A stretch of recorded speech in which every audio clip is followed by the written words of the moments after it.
Welcome to my Shiva shawl tarot channel. దయచేసి నా channel subscribe చేయండి, లైక్ కొట్టండి, షేర్ చేయండి. ఎవరికైనా personal readings, reunion remedies, tarot reading classes, candle wax reading classes, next health issues, marriage issues, other ఎటువంటి సమస్యలైనా సరే మీకు క్లారిటీగా చెప్తాను. స్క్రీన్ పైన కాంటాక్ట్ నెంబర్కి అయితే కాంటాక్ట్ అవ్వండి. రీడింగ్ యాక్యురేట్గా ఇస్తాను. ఇప్పుడు నేను చెప్పబోయే టాపిక్ ఏంటంటే, మీ పర్సన్ లైఫ్లో థర్డ్ పార్టీస్ ఉన్నాయా లేవా, అదర్ థర్డ్ పార్టీస్ ఎవరైనా ఉన్నారా లేదా, చూసే వ్యూయర్స్ పర్సన్స్ ఎవరైతే ఉన్నారో వాళ్ళ లైఫ్లో అదర్ రొమాంటిక్ థర్డ్ పార్టీస్ ఉన్నాయా లేదా, క్లారిటీ ఇవ్వండి యూనివర్స్.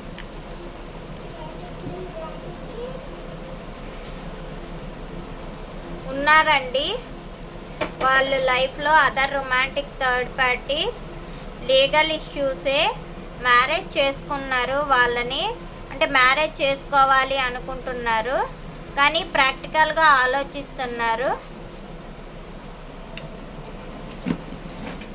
మీ ఇద్దరిది డివైన్ కనెక్షన్, అంటే వాళ్ళిద్దరిది మీ పర్సనల్ లైఫ్లో ఉండే అదర్ థర్డ్ పార్టీది వాళ్ళది. ఎవరికైతే మ్యారేజ్ సెటిల్మెంట్ అయ్యిందో వాళ్ళది మాత్రమే నేను చెప్తున్నాను, మీ ఎవరిదో కాదు. మ్యారేజ్ సెటిల్మెంట్ అయిన అదర్ థర్డ్ పార్టీస్ ఉన్న వాళ్ళది. వాళ్ళ మధ్యలో గందరగోళ పరిస్థితులు అనేవి ఉన్నాయి. ఇద్దరు కూడా ఎవరి లైఫ్లో వాళ్ళు ఉంటున్నారు. లీగల్గా ఉండేటప్పటికి కూడా ఒకరు లేడీ, మీ పర్సన్ లేడీ అయితే వాళ్ళు ప్రాక్టికల్గా, అంటే లేడీ అయితే ప్రాక్టికల్గా ఆలోచిస్తున్నారు. జెంట్ కానీ ఉన్నట్లుగా అయితే వాళ్ళ లైఫ్లో లేడీ ఎమోషనల్గా ఉంది కానీ సైలెంట్గా ఏమీ మాట్లాడకుండా కోల్డ్ వార్ అనేది మాత్రం మీ పర్సన్ లైఫ్లో లేడీ చేస్తుంది. ఎస్, థర్డ్ పార్టీ ఉన్నారు. మీరు ఎమోషన్స్ అడుగుతుంటే వాళ్ళు ఆ థర్డ్ పార్టీ దగ్గర ఇస్తున్నారు కానీ వాళ్ళ మధ్యలో వార్ జరుగుతుంది. మీ పర్సనల్ లైఫ్లో ఉండే వాళ్ళ మధ్యలో కొంచెం, మీ పర్సనల్ లైఫ్లో ఉండే అదర్ రొమాంటిక్ థర్డ్ పార్టీకి అనుమానాలు, భయాలు ఉన్నాయి. నెక్స్ట్ ఏంటంటే వీళ్ళు కూడా చీకట్లో ఎవరో థర్డ్ పార్టీని ఉంచినట్లుగా వాళ్ళకి చాలా అనుమానంగా ఉంది. వాళ్ళ మొబైల్స్ చెక్ చేయడం, వాళ్ళ కాల్స్ చెక్ చేయడం ఇలాంటివి చేస్తున్నారు. వాళ్ళ దగ్గర అబ్జర్వ్ చేస్తున్నారు. వాళ్ళిద్దరి మధ్యలో జరుగుతున్న వార్ వలన ఏంటంటే ఎవరో థర్డ్ పార్టీకి ఎంట్రీ చేసి వాళ్ళతో డిస్కషన్ అయితే అవుతున్నారు, గైడెన్స్ తీసుకుంటున్నారు. ఏం చెయ్యాలో అర్థం కాని పరిస్థితుల్లో మీ పర్సన్ ఉన్నారు. ఎస్, ఆ ఇద్దరి మధ్యలో ఉండే రిలేషన్ అనేది ఎండ్ అయిపోతుంది అని మీ పర్సన్ అనుకుంటున్నారు.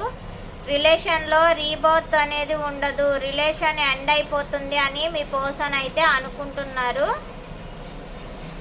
సో ఎక్కడ ఎండ్ అయిపోతుందో అని చెప్పి వాళ్ళు మనీ మేకింగ్లో న్యూ బిగినింగ్ చేశారండి.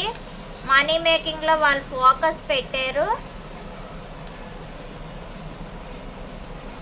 చూస్తున్నారు, వాళ్ళు కూడా చాలా సైలెంట్గా ఉంటూ అబ్జర్వ్ చేస్తున్నారు. మీ పర్సన్స్ లైఫ్లో ఉండే థర్డ్ పార్టీస్ ఏం చేస్తున్నారు అని వెయిట్ చేస్తున్నారు.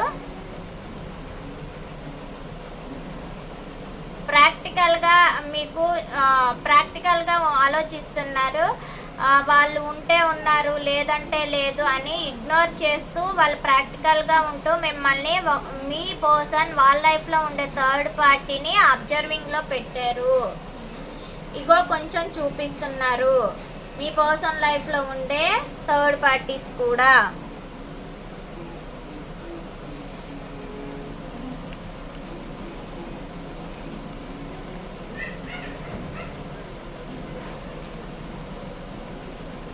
Justice card clarification.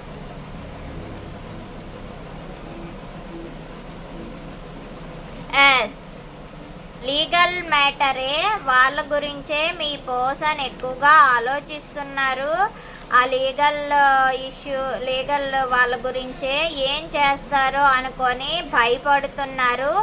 ఆ భయాన్ని ఏంటంటే వాళ్ళు అదునుగా వాడుకుంటున్నారు. మీ పర్సన్ లైఫ్లో పర్సన్ అనేవాళ్ళు ఆ భయాన్ని వాళ్ళకి బ్లాక్మెయిల్గా చేస్తున్నారు. సో వాళ్ళైతే చాలా భయపడుతున్నారు. King of cups clarification cards. Closed బుక్లో ఉన్నారు. సో ఏం చెయ్యాలో అర్థం కాకుండా మౌనం పాటిస్తూ క్లోజ్డ్ బుక్లో ప్రాక్టికల్గా ఆలోచిస్తూ ఎమోషనల్గా బ్యాలెన్సింగ్ చేస్తూ ఉన్నారు. Queen of cups. మౌనంగా ఉంటూ మీ ప్రేమని వాళ్ళు ఒక ఎంప్రెస్ లెవెల్లో చూస్తున్నారు. వాళ్ళు మౌనంగా ఉంటూ అదర్ ఎడిక్షన్స్ ఉన్నా వాళ్ళ మనసులో పెట్టుకొని ఎటువంటి ఆలోచనలు లేవు అన్నట్లుగా ఒక ఇంట్రోవర్ట్ పర్సన్ లాగా ఉన్నారు. Moon card.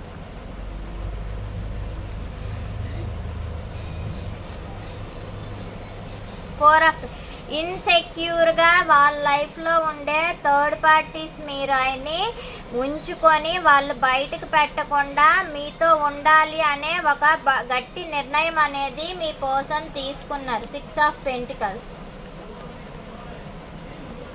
Missing energies. మీరు ఎమోషన్స్ అడుగుతున్నా సరే మీకు వాళ్ళు ఇవ్వట్లేదు అని చెప్పి వాళ్ళకు తెలుసు. ఎందుకంటే అక్కడ థర్డ్ పార్టీ సిచ్యువేషన్ అనేది లీగల్ ఇష్యూ ఉంది కాబట్టి సో మిమ్మల్ని చాలా మిస్ అవుతున్నారు అని వాళ్ళు సఫర్ అవుతున్నారు. 3 ఆఫ్ పెంటికల్స్.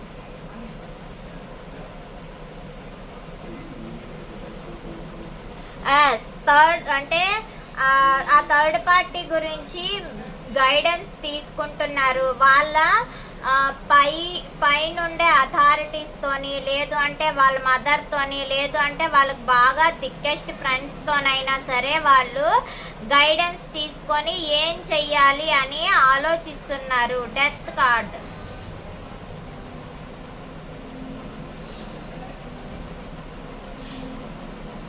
రిలేషన్ అనేది రీబర్త్ చేస్తే ఏ విధంగా ఉంటుంది అని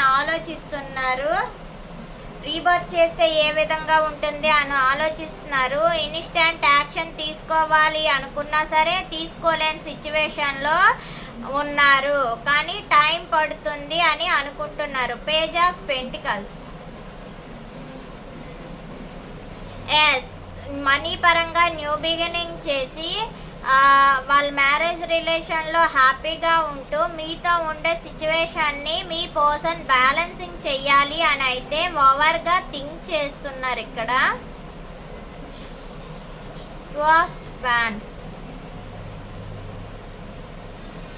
న్యూ బిగినింగ్ చెయ్యాలి అంటే స్ట్రాంగ్గా న్యూ బిగినింగ్ ఉండాలి, స్ట్రెంగ్త్గా ఉండాలి రిలేషన్లో అని స్టేబుల్గా ఆలోచిస్తున్నారు. The empress card.